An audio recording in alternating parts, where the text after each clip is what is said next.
वालेकुम। कैसे हैं आप सब? उम्मीद करती हूँ अल्लाह के करम से सब ठीक ठाक होंगे और अल्लाह पाक हम सबको अपने हिफ्ज़ व मान में रखे, बुरी बीमारियों से दूर रखे। आज मैं आपको अजवाइन के फ़ायदे बताऊंगी। अजवाइन वैसे तो हमारे आम किचन के खानों में भी इस्तेमाल होता है। इसके बहुत से फ़ायदे हैं। अजवाइन को पेट कम करने के लिए काफ़ी अरसे से इस्तेमाल किया जा रहा है। आपने 1 गिलास पानी लेना है और 1 चम्मच अजवाइन लेना है। अजवाइन आपने फाँक लेनी है, ऊपर से 1 गिलास पानी पी लेना है। निहार मुँह आपने ये करना है।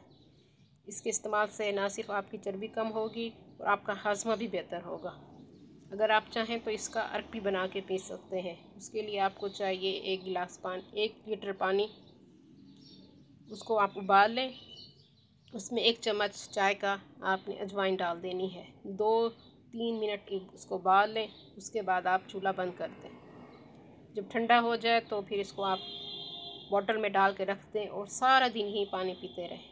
आप खुद फील करेंगे कि कुछ अर्से बाद आपकी पेट की चर्बी कम होती जा रही है। आप ज़रूर ये नुस्खा इस्तेमाल कीजिए और दुआओं में मुझे याद रखिए। शुक्रिया।